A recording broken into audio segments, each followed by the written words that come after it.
갈라디아서 1장 1절로 10절입니다. 사람들에게서 난 것도 아니요 사람으로 말미암은 것도 아니요 오직 예수 그리스도와 그를 죽은 자 가운데서 살리신 하나님 아버지로 말미암아 사도된 바울은 함께 있는 모든 형제와 더불어 갈라디아 여러 교회들에게 우리 하나님 아버지와 주 예수 그리스도로부터 은혜와 평강이 있기를 원하노라. 그리스도께서 하나님 곧 우리 아버지의 뜻을 따라 이 악한 세대에서 우리를 건지시려고 우리 죄를 대속하기 위하여 자기 몸을 주셨으니 영광이 그에게 세세토록 있을지어다. 아멘.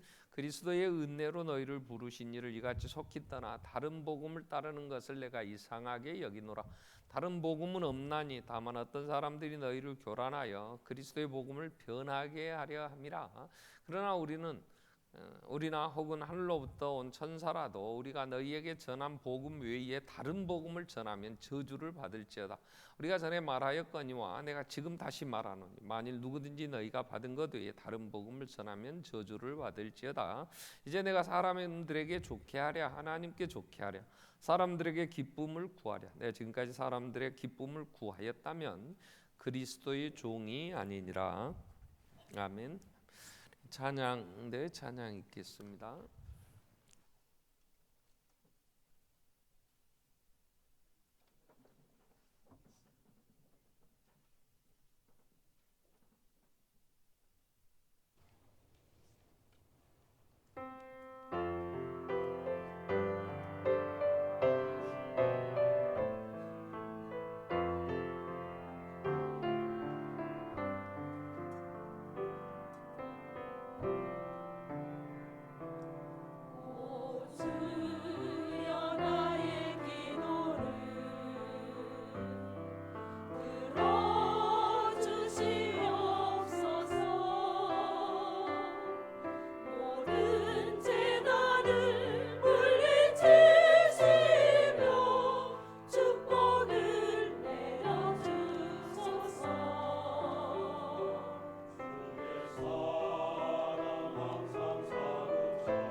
감사합니다. 우리 갈라디아서를 이제 7월달 우리 초반부에 묵상하게 됩니다. 이번 주 다음 주까지 이제 갈라디아서를 묵상하게 되는데요. 저희 기도해 주셔서 그 종교 개혁 500주년 맞이하면서 우리 루터가 개혁했던 그 비덴베르크 성당과 몇 군데 다니면서 이제 많은 또 은혜들을 누리게 됐고요. 특별히 루터가 종교 개혁을 함에 있어서 그 시발점이 된 계기, 어떻게 그럴 수 있었느냐 할 때 이 갈라디아서를 연구하고 갈라디아서를 읽고 은혜 받아서 갈라디아서에서 얘기하고 있는 복음, 그 진리를 이제 깨닫게 될 때에 당시의 교회가 복음에서 떠나 있었기 때문에 오늘 갈라디아서의 표현으로 보면 다른 복음, 오늘 6절 7절에 내가 전한 복음에 너희가 다른 복음 이렇게 어떻게 떠날 수 있느냐, 그리스도의 은혜로 너희를 부르신 일 이같이 속히 떠나 다른 복음을 따르는 걸 내가 이상하게 여기노라 했던 것처럼 이제 다른 진리 안에서 교회들이 잘못 행함으로 이제 종교 개혁을 하게 되죠. 그래서 그 루터의 종교 개혁의 꽃은 갈라디아서를 통해서 그리고 로마서와 함께 진리를 깨닫게 됨으로 이루어진 것들을 이제 보게 됐죠. 한 보름 동안 제가 다니면서 정말 많은 하나님의 은혜를 이제 받게 되는데, 그런 개혁자들의 뭐 발자취나 이런 걸 통해서가 아니라 이 갈라디아서를 묵상하게 됐어요. 갈라디아서 제가 가서 이제 첫 주에 또 7월 첫 주 또 다음 주까지 설교해야 될 본문이었기 때문에 특별히 또 종교 개혁자들이 이 부분을 통해서 많은 것들을 깨달았기 때문에 그래서 계속 보름 동안 묵상하고 있고 갈라디아 1장부터 16장까지 있는 부분들을 수도 없이 한 10번 이상을 읽게 되고요. 읽고 또 정리하고 다시 또 읽게 되고 그러면서 받은 은혜가 참 컸어요. 그래서 정말 간절히 우리가 소원하는 것은 이번 주 다음 주까지 우리 갈라디아서를 묵상함으로 정말 우리 안에서 이 복음에 굳게 서서 정말 복음에 합당한 생활 그 누릴 수 있는 이러한 복을 우리가 받았으면 좋겠다 하는 마음이 간절해서 우리가 이 갈라디아서를 묵상하면서 한 번 더 여러분 고민하는 것은 오늘부터 다음 주까지 우리가 생각하려고 하는 말씀의 제목은 복음의 실제. 복음의 실제. 자, 복음이라는 게 뭔가 하는 것과 그러면 그 복음에 거하면 실제 어떠한 삶을 사는가 하는 부분들을 살피려고 합니다. 왜 그러냐면 갈라디아는 바울이 1차 전도 여행 때에 세워진 교회들입니다. 1차 전도 여행. 우리가 사도행전 13장 14장에 나오는 안디옥 교회에 성령님이 이제 말씀을 하시죠. 바울과 바나바를 따로 안수하여 세워라. 그리고 선교사로 파송하게 됩니다. 그래서 바나바와 바울이 선교사로 파송받게 되어 간 곳이 먼저 마게도냐 이 갈라디아 지방이죠. 갈라디아 교회 그러면 어느 한 교회를 지칭하는 게 아니고 갈라디아에 있는 지방. 오늘 2절의 본문 보면 함께 있는 모든 형제 또 더불어 갈라디아 여러 교회들에게 내가 편지한다. 바울이 이렇게 얘기를 하죠. 그래서 갈라디아라는 이 지방이 있어요. 이 갈라디아. 그래서 우리가 한국의 호남 그러면 전라남북도와 강주광역시 합쳐서 호남이라는 지역 명으로 쓰죠. 또 영남 그러면 경상남북도, 대구, 울산, 부산 뭐 이런 쪽을 영남, 뭐 중부 뭐 이렇게 부르듯이 우리가 지도를 놓고 보면 바울이 이제 살던 그 시절에 지금의 터키 저 북쪽 지방 거기가 이제 갈라디아 지방인데요. 그래서 사도행전 13장에서 파송받아서 맨 먼저 간 곳이 비시디 안디옥에 가서 복음을 전하죠. 근데 그곳에 있던 유대인들 또 사람들이 이 복음 받아들이지 않아요. 배척을 합니다. 그래서 이고니온 회당으로 가게 되고요. 또 거기서도 또 반대가 있어서 우리가 잘 아는 루스드라에 가게 되죠. 루스드라는 디모데의 이제 고향이었고 거기서 나면서부터 안진병이 된 자를 거쳐주게 되고 그래서 많은 사람들이 신이라고 허메와 스스 신이라고 막 이렇게 제사하려고 할 때 그걸 물리치게 되고 그리고 더베로 갔다가 이제 1차 전도행을 마치고 예루살렘 다시 안디옥으로 돌아와서 예루살렘에 가서 종교 회의를 합니다. 그리고 2차로 다시 가려고 할 때 바울은 바나바와 헤어지게 되죠. 왜냐하면 마가를 데리고 갈 거냐 말 거냐는 문제로 이제 나누어져서 바울은 그들이 전도했던 1차 이 갈라디아 지방의 교회를 한번 돌아보려고 생각을 했어요. 왜냐 이제 막 세워진 교회가 진리에 굳게 서지 못하고 또 바르게 이제 복음 안에 선다고 하는 게 쉽지 않으니까 돌아보면서 한번 그들도 혼면하고 더 세우고 또 하나님께서 은혜 주셔서 교회들이 든든히 서가도록 그렇게 하려고 했는데 하나님께서 자꾸 그쪽에 복음을 못 전하는 막으시죠. 그래서 성령님이 환상 중에 마게도냐 지방 지금의 갈라디아 지방에서 본다면 지중해 건너편 쪽에 있는 마게도냐 그래 그리스 지방이죠. 지금의 그곳에 사람들이 와서 우리를 도우라 그래서 빌립보에 가게 되고 데살로니가 또 아테네까지 거쳐서 이제 고린도로 아가야 지방까지 2차 전도여행을 하게 되죠. 거기서 이 갈라디아 교회 소식을 듣습니다. 고린도에 와서 있다가 이제 3차 전도 여행은 이제 에베소에 가서 3년 하게 되는데, 그때 갈라디아 교회 소식을 들으니 오늘 6절에 이런 얘기였지요. 그리스도의 은혜로 너희를 부르신 하나님, 그 하나님을 믿고 예수 그리스도 안에서 세워진 너희가 어떻게 속게 떠났냐, 뭐 어디로 떠났냐, 그러면 다른 복음을 따르는. 그래서 내가 이상하게 너희를 생각할 수밖에 없다, 이런 얘기예요. 그래서 바울이 전한 그 복음 안에서 그들이 서서 하나님과 관계를 맺어가면서 신앙생활을 잘했으면 좋은데 다른 복음이 들어왔다는 거예요. 다른. 그래서 그걸 따라가는 거예요. 그러면 이 다른 복음이라는 게 8절 말씀에 보면은 그렇게 얘기하죠. 그러나 우리나 혹은 하늘로부터 온 천사라도 우리가 너에게 전한 복음에 다른 복음을 전파하면 저주를 받을 것이다. 우리가 전에도 말하였지만 9절에 우리가 전에도 말하였지만 내가 지금 다시 말하니 만일 누구든지 너희가 받은 거에 다른 복음을 전하면 저주를 받을 것이다. 다른 복음은 없다, 그런 얘기를 해요. 8절에 7절에 다른 복음은 없나니, 다른 복음. 근데 지금 데살로니가 교회가 이게 다른 소리를 듣고 이걸 우리가 통칭 얘기하는 이단, 뭐 이렇게 얘기할 수 있죠. 이단들이 와서 그럴듯하게 전하면 거기 빠져가지고 돌아선단 말이에요. 그래서 다른 복음은 없나니 다만 어떤 사람들이 너희를 교란하여 그리스도의 복음을 변하게 하려 합니다. 그래요. 그러니까 교회 다닌 사람들이 맨 먼저 교회에 와서 뭔 얘기를 들으면 교회 용어들이 잘 이해가 안 돼요. 교회 와서 쓰는 우리 기독교의 용어를 쓰면 교회 처음에 온 사람들은 뭔 말인가, 그래서 뭔 말인지 모르니까 모르는 말만 하면 졸죠. 그죠? 뭐 앉아서 조용하지, 움직이지도 못하게 하죠. 그리고 모르는 말 막 계속 떠들어대죠. 그러면 자기밖에 더 하겠냐고. 그냥 잠자는 사람을 이상하게 생각하는 게 아니고 이제 이해가 잘 안 되니까. 그 중에 한 단어가 이 복음이에요. 여러분, 복음이 뭐냐 이렇게 물어보면 많이 들어요. 교회 오면 제일 많이 듣는 단어 중에 뭐 은혜, 믿음, 복음 뭐 이런 건데, 그냥 복음이 뭡니까? 그러면 글쎄 뭐라고 얘기해야 되나? 여러분, 어떤 인원 입은 무리들이 한번 얘기 한번 해볼까요? 복음이 뭐냐? 뭐라고 얘기를 할까? 목사님들 모임을 몇 년 전부터 계속 요청이 있었어요. 근데 제가 거기에 대한 시간을 내줄 수가 없었어요. 그래서 별로 사명감을 못 깨닫고 계속 거부하고 안 하고 있었는데, 최근에 들어서 제가 이제 이 지역 복음화를 위해서 기도하면서 하나님 정말 강주가 복음화 되어지고 이민족 살아야 됩니다. 그러면 어떻게 복음화를 할 거예요? 우리가 여기서 한다고 한들 몇 명이나 하겠냐고, 이 지역에. 그래서 지역 교회들을 도와야 된다. 지역 교회들과 함께 이 민족을 살려야 된다. 이렇게 되니까 그럼 지역 교회를 살리려면 지역 교회 목회자들이 살아야 되잖아요. 목회자들이 다시 힘을 얻어야 되잖아요. 그래서 이제 노예 안에 있는 젊은 목사님들 중심으로 해서 목사님들 모임을 만들었어요. 우리가 목회자 힐링 캠프 할 때 초청했던 분들이 중심이 돼가지고, 그래서 12명, 그 다음에 우리 부목사님들까지 해서 한 16명 정도 이렇게 모여서 매주 한 일주일에 한 번씩 모입니다. 그래서 이름을 하나 붙였어요. 뭐라고 붙였냐? 그래서 목사 제자반, 그렇게 붙였어요. 그냥 목사 제자반. 그냥 목사 제자반 하는데, 첫 번째 내가 모이는 날 물어봤어요. 복음이 뭡니까? 그렇게 물었어. 누구한테 물었다고? 목사들한테. 근데 목사님들도 복음이 뭐냐 그러니까 멍한 거예요. 뭐라고 얘기를 해야 될까?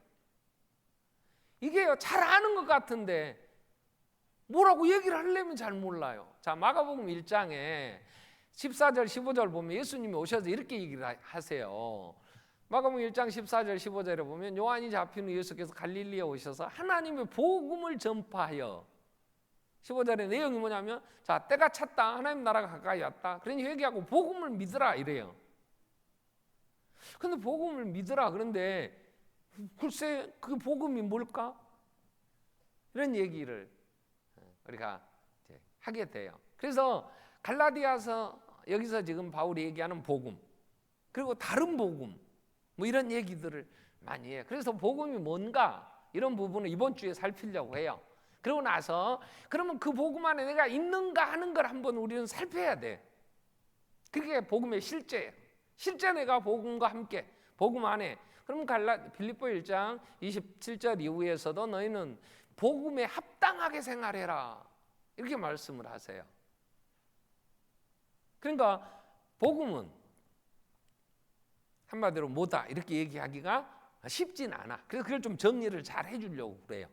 제가 15일 동안에 수도 없이 글을 썼어요. 계속 쓰다가 다시 정리해서 또 쓰고 해서 다음 주까지 제가 할 것을 딱 정리를 하고 내가 크게 은혜를, 그래 이것까지만 정리해서 좀 잘 지혜롭게 분별해가지고 우리 성도들이 이 안에만 굳게 선다면 이보다 더 큰 복이 없겠다 하는 생각을 하게 됐어요. 그래서 복음이 뭔가 이럴 때 첫째, 복음은 능력입니다. 복음은 능력. 복음의 내용에 대한 얘기는 조금 이따 할 거고, 복음은 능력이다 그럴 때 로마서 1장 16절에 보면 바울이 갈라디아서는 굉장히 전투적으로 초기에 썼어요. 고린도 전후서 쓴 다음에 바로 갈라디아서를 쓰니까 바울이 편지를 서신서를 쓸 때에 초기에 쓴 성경이 갈라디아서. 이건 인사도 없어 막 들어가는 거예요. 왜 너희 떠났느냐 그러면서 이 너희를 떠나게 한 이것들 저주받아야 되나, 그러면 굉장히 전투적으로 썼는데 그 후에 죽음을 앞두고 쓰는 제 복음 설명해 준 성경이 로마서예요. 로마서는 1장부터 16장까지 아주 잘 논리적으로 썼어요. 근데 갈라디아서는 초기에 쓴 거라. 그래서 갈라디아서와 이 로마서는 굉장히 연결되어져요. 이 복음에 대하여 잘 정리가 된 두 성경, 이 두 성경을 잘 파악을 하면 성경 전체를 파악하는 키가 될 수 있죠. 자, 그런데 로마서를 쓸 때 로마서 1장 16절에 내가 복음을 부끄러워하지 아니한다. 바울은 그래요. 왜냐하면 이 복음은 모든 믿는 자에게 구원을 주신 하나님의 능력이 됩니다. 복음은 하나님의 능력이래요. 먼저 유대인에게요, 또한 헬라인에게다 그 말이에요. 유대인 중에 예수를 믿는 사람들이나 또 이방인들, 우리 같이 유대인이 아닌 이방인, 그걸 헬라인이다 이렇게 지칭한, 당시에는 헬라 지역에 유대인이 아닌 일반 이방인들을 가르쳐서 그렇게 얘기했으니까 이게 이제 확장돼 오늘 우리들도 이 헬라인 안에 포함이 되죠. 자, 그러니까 복음은 하나님의 능력이에요. 유대인에게뿐만 아니라 또한 헬라인에게다. 고린도 교회 편지할 때는 고린도전서 1장 18절에 보면 십자가의 도가 멸망당하는 자들에게 미련한 것이요 구원을 받는 우리에게는 하나님의 능력이라. 십자가의 도는 곧 복음이에요.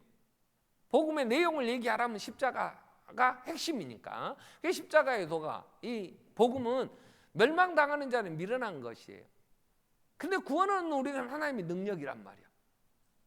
예수 안 믿는 사람들이 우리 보면 미쳤다 그래요. 저 정신 빠진 것들, 이렇게 더운 날 후덥지근한데 또 가갖고 뭐 어떻게 샬라샬라하고 또 온다고 좀 속없다고 그래.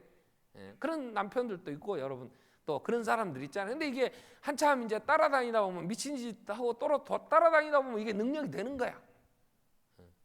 그러니까 복음은 하나님의 능력이란 말이에요. 또 하나, 복음은 생명보다 귀한 사명입니다. 바울은 그렇게 얘기해요. 로마서 1장 1절에 보면 하나님이 로마서 1장 1절에 보면 예수 그리스도의 종 바울은 사도로 부르심을 받았어. 사도로 보냄을 받았어. 근데 왜 보냄을 받았냐면 복음을 위하여 내가 택정함을 입었다. 하나님이 내가 택한 그릇이다 이럴 때에 이 복음을 전하기 위하여 하나님이 내게 오늘 갈라디아서 1장 1절에 보면 사람에게서 난 것도 아니고 하나님 사람으로 말미암은 것도 아니고 오직 예수 그리스도와 그를 죽은 자 가운데 살리신 하나님 아버지로 말미암아 사도된 나 바울. 사람의 뜻도 아니고 하나님이 그를 만세전에 정하셔서 그를 사도로 보냈는데 뭘 위하여 하나님 이렇게 창세 전부터 택하시고 나를 사도로 보냈냐? 복음을 위하여. 그래서 바울은 이 복음을 증거하는 일을 마치기까지는 사도행전 20장 23절 24절에 보면 예루살렘에 가면 너 죽는다는 얘기를 여러 사람이 얘기했어요. 특별히 빌립의 딸들은 환상, 선지자들의 환상을 보잖아요. 그 바울의 이 예루살렘에 가면 잡혀서 결박당하여 죽게 된다고 하는 걸 막 예언을 해요. 그때 바울이 그런 얘기를 해요. 오직 성령이 각성해서 내게 증언하여 결박과 환난이 기다린다 하시나 나도 안다. 그러나 나는 내가 달려갈 길과 주 예수께 받은 사명 곧 은혜의 복음 증언하는 일을 마치려면 난 내 생명도 조금 더 귀한 것으로 여기지 아니하노라. 그러니까 복음은 생명보다 귀한 사명이에요. 아멘. 구원을 얻은 우리에게는 복음은 내 생명보다 귀한 하나님이 내게 맡기신 사명이란 말이야. 내가 왜 사느냐? 세상 사람들한테 물어봐. 왜 사냐? 그러면 잘 먹고 잘 살라고 살지. 그죠? 열심히 공부도 하고 열심히 돈도 벌어서 나도 한번 잘 먹고 잘 살아보겠다. 그게 그들의 삶의 사명이에요. 그럼 어떻게 잘 먹고 잘 살래? 그랬더니 나는 이런 거 하면서 잘 먹고 잘 살아야겠다. 나는 이렇게 하면서 멋있게 인생을 살아야겠다. 그러지 마. 하나님의 은혜로 구원받은 우리에게는 너 왜 사냐? 그러면 나는 복음 때문에 산단 말이야. 아멘. 아멘이 돼야 돼 이게. 아멘이 안 되면 하나님의 능력의 삶을 못 살아. 왜 사냐? 나는 복음 때문에 사는 거야. 복음을 전하기 위해 산단 말이야. 이 복음은 내 사명이에요. 이 사명은 생명보다 더 살아있는 이유가 뭐냐? 사명을 감당하기 위해서 사는 거예요. 사명을 감당하기 위하여 내 생명이 오늘 또 연장되어지는 거란 말이에요. 하나님이 모든 만물을 다 지으시되 하나님의 뜻에 목적을 가지고 지으신 거야. 아무 의미 없이 목적도 없이 하나님이 지으셨느냐 말이야. 그러지 않아요. 그렇기 때문에 복음은 하나님의 능력이 되고, 두 번째 복음은 생명보다 귀한 내 사명이다. 아멘. 자, 그럼 복음이 뭔가? 복음의 내용에 대해서 우리는 얘기를 할 때 복음은 하나님이 하신 일들이에요. 하나님이 하신 일. 하나님이 뭘 하셨어? 하나님이 뭘 하셨냐? 그러면 우리는 맨 먼저 창세기 1장 1절에 하나님이 태초에 천지를 창조하시니라. 하나님이 세상을 만드셨다. 하나님이 하신 일. 그 얘기는요 별로 성경에 강조 안 돼요. 세상을 만드셨어요. 그건 사실이에요. 그러나 하나님이 뭘 하셨냐 그럴 때 그 세상을 만드셨다. 이게 복음이다. 복된 소식. 우리가 정말로 이 사실을 믿어야 한다. 이런 얘기는 별로 없어요. 우리가 많은 자식들이 살다가 어려우면 그러잖아요. 부모한테 왜 날 낳았어요? 왜 낳았어요? 뭐 그러고 원망합니다. 하나님 왜 나를 만드셨어요?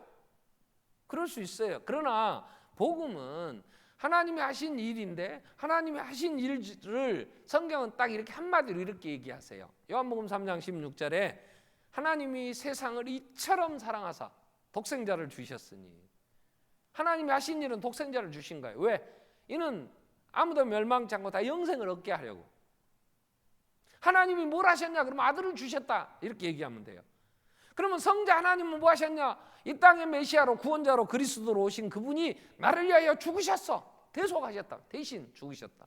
그리고 하나님 앞에 나를 가게 하시려고 살아나셔서 부활하셨다. 이게 하나님이 성부 성자 하나님이에요. 그럼 성령 하나님은 뭐 하셨냐?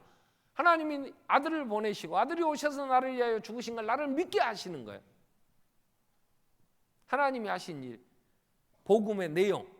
뭐가 복음이냐? 하나님의 아들을 주셔서 그 아들이 나 때문에 죽어가서 나를 하나님의 의롭다고 하나님의 자녀되게 하시려고 부활하셔서 성령님이 오셔서 이 사실을 믿고 내 영으로 더불어 하나님의 자녀임을 증언해 주신다. 이게 복음의 내용이에요.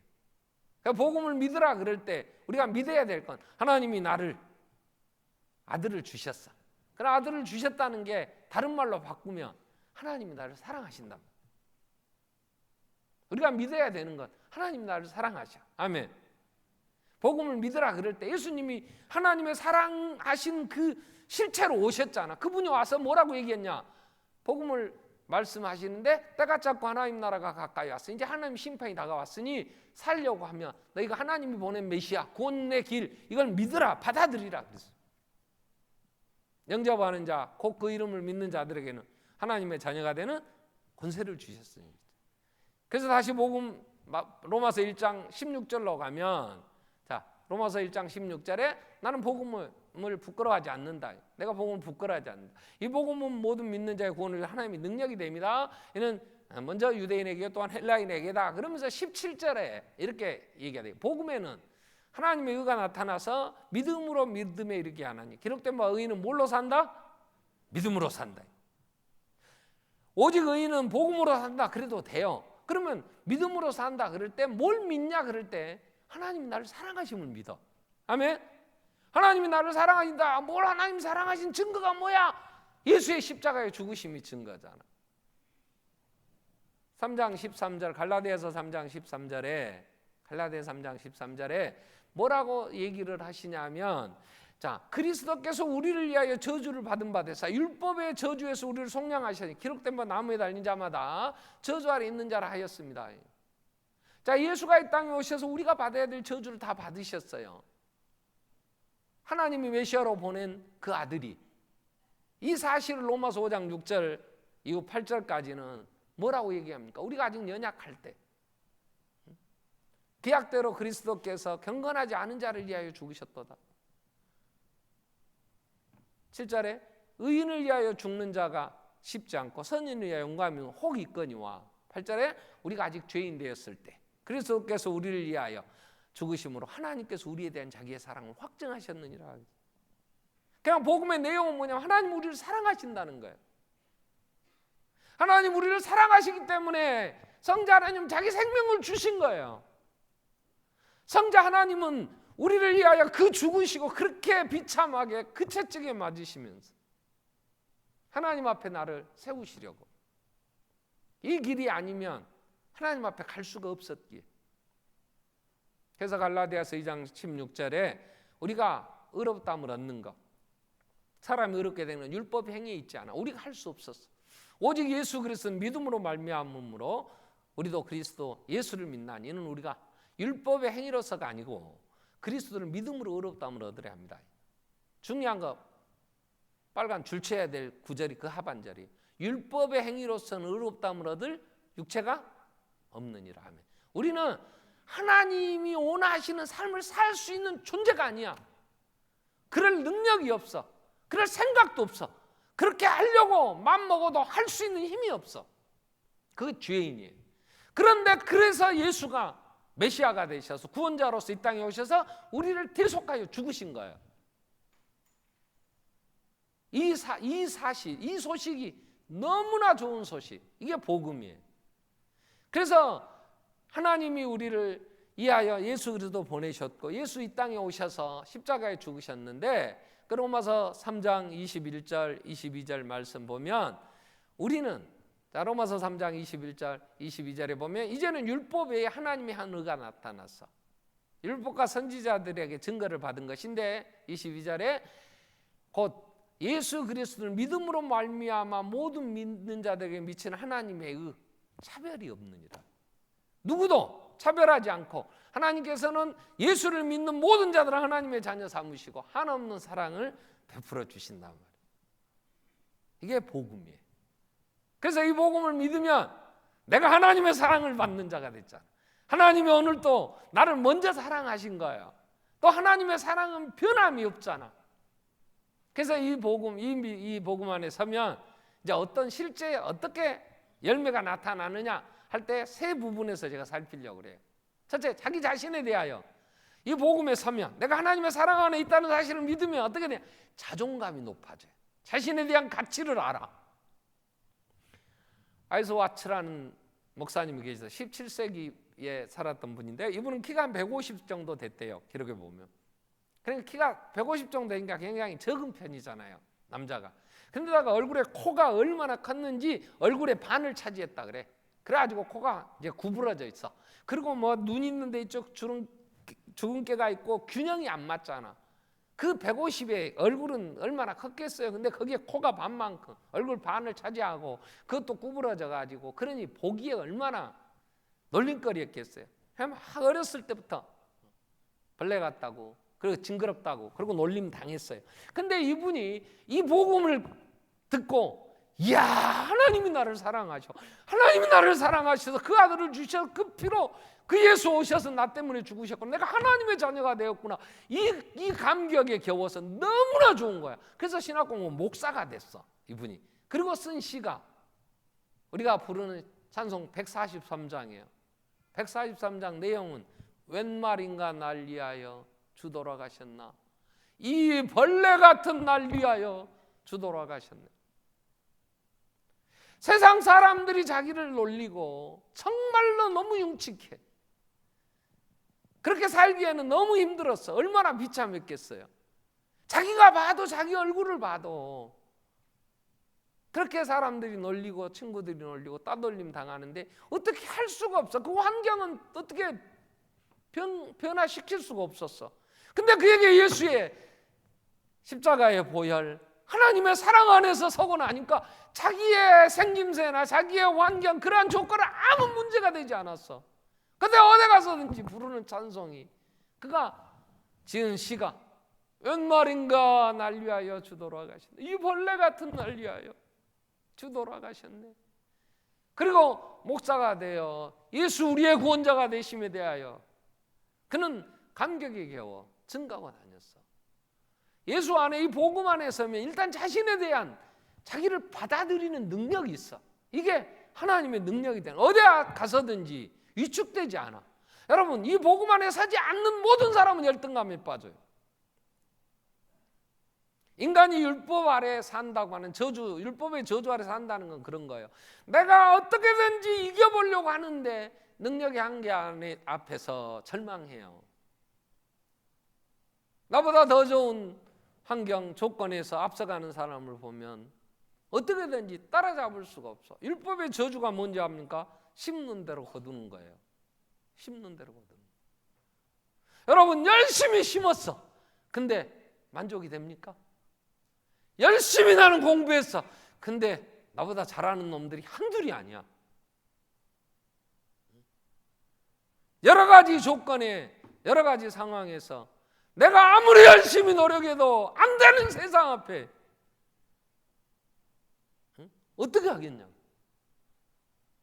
내가 살려고 내 힘으로 살아보려고 몸부림을 치는데 그 결과는 늘 공허하고 늘 불만족이고 채워지지 않고 잡히지 않고, 그래서 늘 요즘 말로 쓰는 말이 뭐예요? 나는 흙수저로 태어나서. 여러분, 부모 잘 만난 것도 능력이라고 누가 그래서 벼락 맞았어? 율법의 저주는 내 힘으로 살려고 하는 거예요. 안 되는 거예요. 그래서 어떻게 해요? 자꾸 포장을 해요. 외식돼요. 그럴듯하게 꾸미려고 해요. 경건의 능력도 없으면서 경건한 참 모양을 내려고 하니까 얼마나 피곤한지 몰라요. 쉼이 없어요. 이게 또 드러날까 봐서 얼마나 시시하고, 누가 나한테 조금만 가까이 오면, 그리고 내 허물을 조금만 들추어내면 또 온수가 돼요. 많은 사람들이 그런 얘기를 하잖아요. 불가근 불가온. 너무 가까이 오지도 말고 너무 멀리 서지도 마라. 가까이 오면 다친다. 나도 내 것 다 오픈하기 싫어. 나를 알까 봐 두려워. 근데 복음 안에 서면 내 자신에 대하여 나는 긍정적으로 받아들이는 거야. 내 연약함 때문에 예수가 죽어야 했어. 내가 알 수 없기 때문에 주님이 죽으신 거예요. 그래서 남들의 비난 앞에서도 우리는 그게 나를 위축시키지 않아. 왜요? 그건 사실이니까. 바울은 그런 고백을 해요. 내가 하나님의 뜻을 이루고 싶다. 근데 내가 하나님의 뜻을 이루고 싶은 마음보다도 내 죄성이 나를 정말 사로잡아 나를 하지 못하게 하는 이 정말 곤고한 사람, 이 사망의 몸, 누가 나를 여기서 건져내 주랴?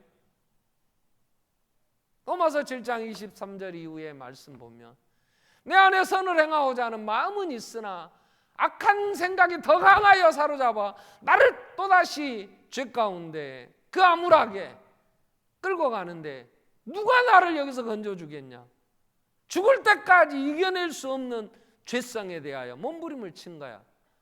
근데 사람들이 나를 향하여 사실 그대로, 너 나쁜 놈이, 너 도둑놈이, 이 새끼 너 거짓말 실실하고 말이야, 인간이 네가 그러면 돼. 그러면 우리가, 예수 믿는 우리는 그러기 때문에 예수가 죽은 거잖아. 내가 연약하기 때문에. 그런데 그걸 자꾸 아닌 척 하려면 너는 별다르냐? 네가 뭘 깨끗하다고 네가 나한테 손가락질, 네가 나를 이렇게 이런 죽일 것, 네가 죽일 것이라고 해서 죽일 연놈 막 붙잡고 싸우지. 근데요, 사실 나를 비난할 때에 내 속은 그보다 더 추하고 더 악해요. 복음 안에 서 있을 때 그래 그럼에도 불구하고 하나님은 나를 사랑하셨어. 그래서 예수가 죽은 거야. 내 힘으로는 내가 하나님 앞에 설 수 없기 때문에 내 연약함을 담당하고 주님이 죽으신 거야. 사람이 복음 안에 서지 않으면 어떻게 해서든지 자기의 뭔가 더 나은 걸 들추어내려고, 그게 갈라디아서 6장 12절, 13절, 14절에 나와요. 갈라디아서 6장 12절에 물은 육체의 모양을 내려 하는 자들, 억지로 너희에게 할례를 받게 하면 그들이 그리스도의 십자가로 말미암아 박해를 멸하려 할 뿐이다. 13절에 할례를 받은 그들이라도 스스로 율법을 지키지 아니하고 너희에게 할례를 받게 하려는 그들이 너희 육체로 자랑하게 하려 함이라 그랬어. 어떻게든 내가 나은 거야, 너보다는 나아. 그래서 자기의 행위나 자기 육체의 삶에 대한 것 가지고 뭔가 더 주장하려고 드러내려고 하는데, 그렇게 해서는 2장 16절에 의롭다함을 얻어 하나님의 수준에 미칠 수가 없어. 그래서 바울은 14절에 유명한 얘기를 하는 거예요. 육체의 자랑, 육체를 자랑하려고 하는 게 아니고, 그러나 내게는 우리 주 예수 그리스도의 십자가에 결코 자랑할 것이 없다. 이 말은 나는 죄인이야. 그래서 디모데에게 편지할 때 디모데전서 1장 15절에 바울이 뭐라고 고백을 합니까? 모든 사람이 들을 만한 정말 좋은 말, 복음, 미쁘다 모든 사람이 받을 만한 이 말이여. 이 말은 복음이여. 그리스도 예수께서 죄인을 구원하시려고 세상에 임하셨도다. 죄인 중에 내가 괴순이라. 아멘. 아멘.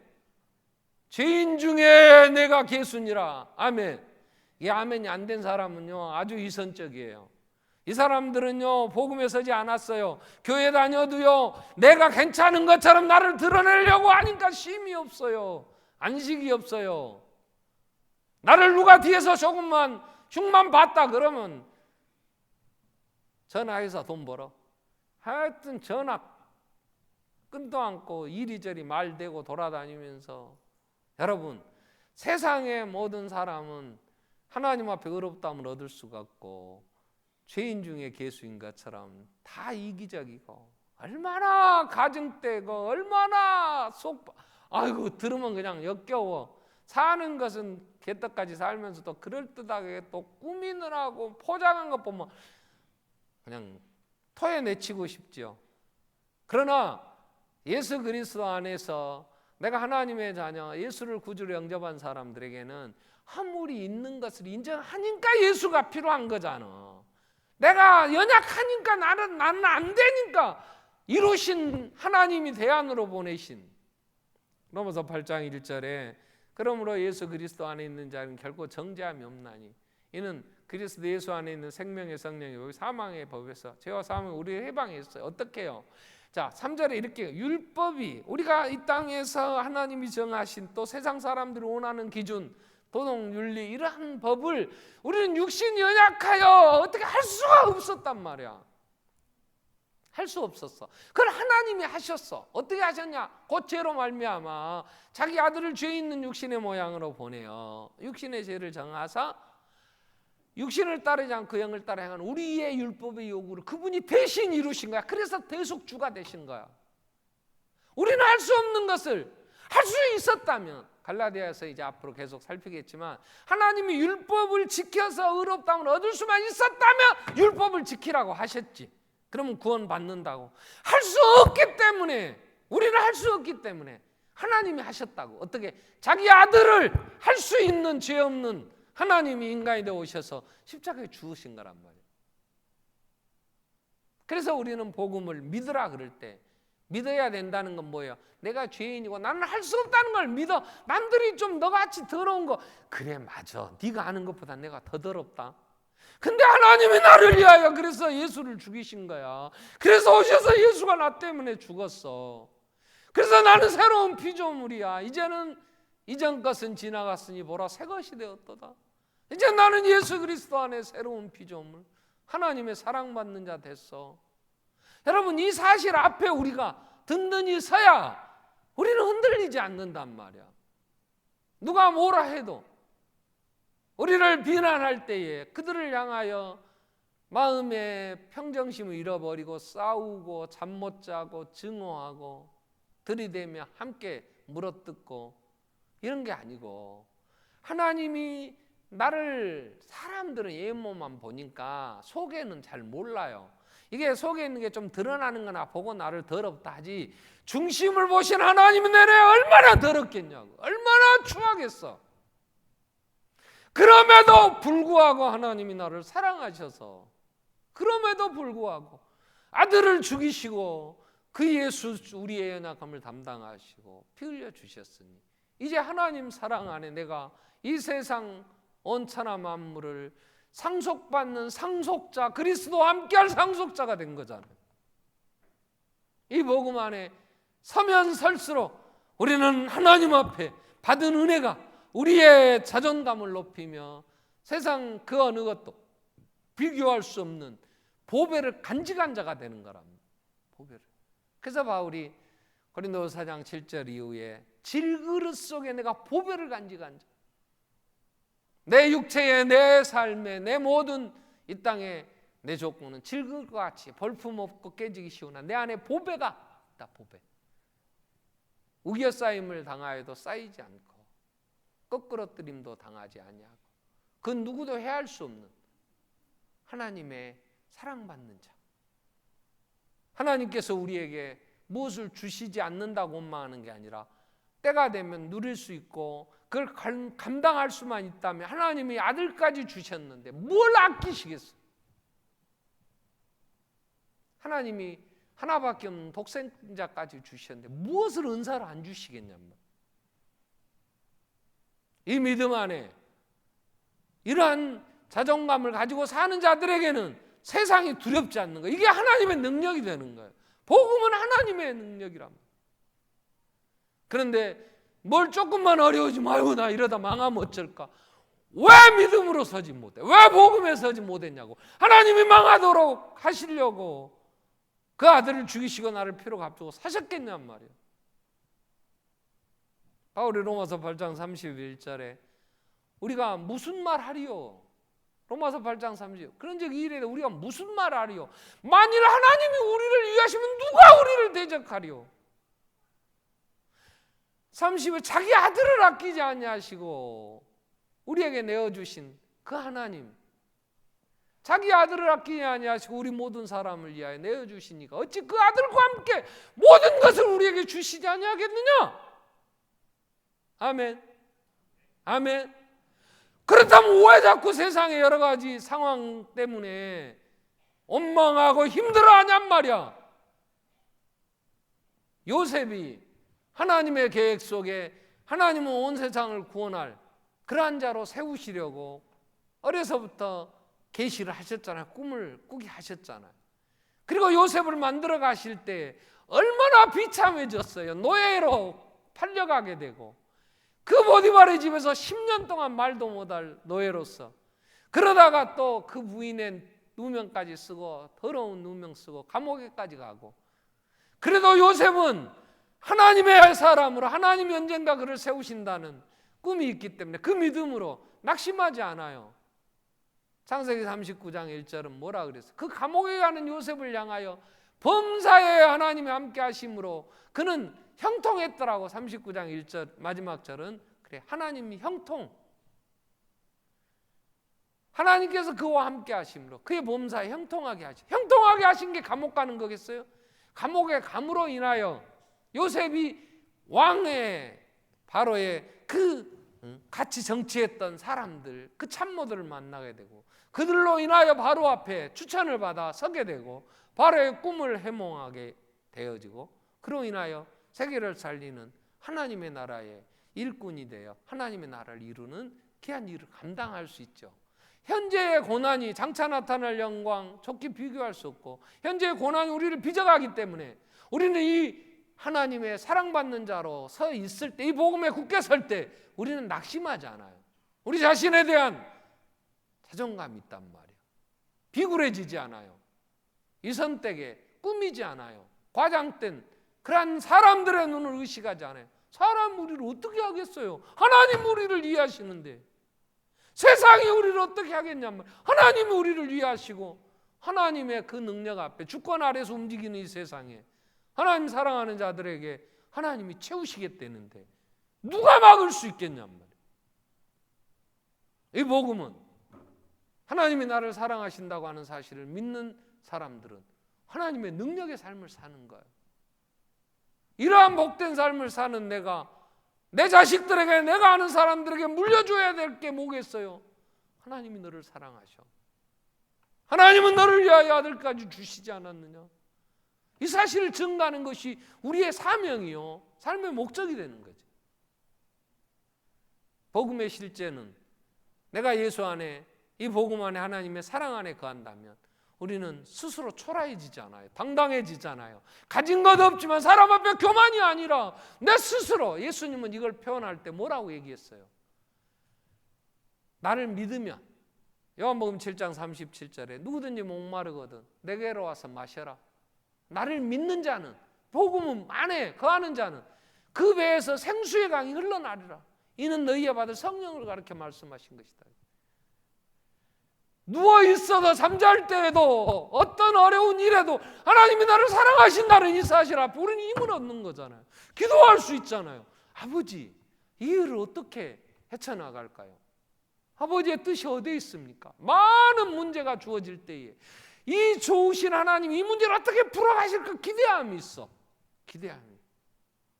그 문제 앞에 낙심하고 아이고 나 이러다가 죽는 거 아니야 어쩔까 이게 아니고, 그 많은 문제 앞에서 하나님이 이 문제를 어떻게 푸실까, 하나님이 풀어가시는 것을 기대하면서, 하나님이 얼마나 선하게 인도하셔서 내게 또 복이 되게 하실까 기대하면서 그 문제들을 대처해 나가며 해결해 가게 된단 말이에요. 그 능력이에요. 사람들이 우리를 비난할 때에 그것 때문에 열받을 일 없어요. 사실이니까. 그럼에도 불구하고 하나님은 나의 허물을 들추어내지 아니하시고 허물을 덮으시고, 한 번도 하나님은 내 허물을 고자질한 적 없어요. 한 번도 사람들 앞에 까발리지 않으셔. 아멘. 아멘. 하나님의 사랑은 그래요. 사랑은 허다한 허물을 덮으니까 사람들은 내 허물을 보면 절대로 입에 담아두지 않습니다. 이건 까발리고 다니야 재미가 있고 그게 질성이요. 그래서 사람들이 알면 까발리고 돌아다니지만 속까지 들여다보시고 더럽고 추한 걸 아시는 하나님은 한 번도 우리를 사람들 앞에 까발리거나 부끄럽게 만들어 놓으시지 않으셨어. 그렇기 때문에 사람들이 우리를 얘기할 때 한마디 우리는 대처할 수, 당신이 아는 것보다 나는 더 더러워. 그 조금밖에 몰랐네. 아이고 그것만 알았어. 미워할 이유가 없어. 나중에 성령의 삶을 사는 성령의 실제, 이게 뭐예요? 사랑할 수 있어요. 오래 참을 수 있어요. 그들을 향하여 도리어 더 가슴을 열고 품어낼 수 있어. 자기를 쳐 죽이는 그러한 사람들을 향하여 하나님 앞에 그들을 용서해 주세요. 기도할 수 있는 성령 충만한 스데반의 삶은 복음에 굳게 섰기 때문에 가는 거예요. 예수의 삶이 그래. 그래서 오늘 우리는 복음은 능력입니다. 아멘. 복음은 생명보다 귀한 사명입니다. 아멘. 복음이 뭐냐? 하나님이 나를 사랑하셨다는 거예요. 하나님이 나를 사랑하신다는 사실이란 말이에요. 오늘도 하나님의 그 사랑은 히브리서 13장 8절 예수 그리스도는 어제나 오늘이나 영원토록 동일하시니라. 아멘. 하나님의 사랑은 변함이 없어요. 그러니까 우리는 어떤 환경에서 흔들리지 않아. 하나님의 능력으로 사는 사람들은요 기복이 심하지 않아. 이거 이제 참 사람, 하나님은 그 믿음 안에 이 복음 안에 서지 않으면요 환경 따라서요 아주 어쩐 날은 막 죽었다고 막 나 어떻게 살까 그러다가 어느 날은 또 뭐가 막 잘 됐는지 막 감사헌금을 내고 막 난리 법석 자기가 막 세상을 다 구원해 볼 것 같아. 어느 날 또 보면 풍선 바람 빠지듯이. 여러분 흔들리는 갈대와 같이, 아무리 여자의 마음은 갈대와 같다 그래도 복음 안에 서 있는 사람은 기복이 심하지 않아. 환난을 만나도 주님 계시니까, 풍랑이 일어도 잔잔케 하실 주님 계시니까, 아무리 일이 잘 되어도 그 일로 인하여 내가 이룬 게 아니니까 교만하고 내 자랑할 것이 아니기 때문에, 그 때문에 괜히 설치고 돌아다닐 일도 없고, 그래서 언제나 변함없이 주님을 사랑하고 형제를 사랑하고 주어진 일을 감당할 수가 있답니다. 하나님의 능력이 된단 말이에요. 의인은 뭘로 산다? 믿음으로 산다. 뭘 믿어? 하나님이 나를 사랑하심을 믿어. 아멘. 하나님이 사랑하셨다는 증거가 뭐냐? 아들이 이 땅에 오신 거잖아. 때가 참해. 갈라디아서 4장 3절 4절에 보면 정말 이제 때가 참해. 하나님 이와 같이 우리도 어렸을 때는 이 세상 자자에게 이 초등학문 종노릇했어. 근데 때가 참해 이제 아들을 보내셨어.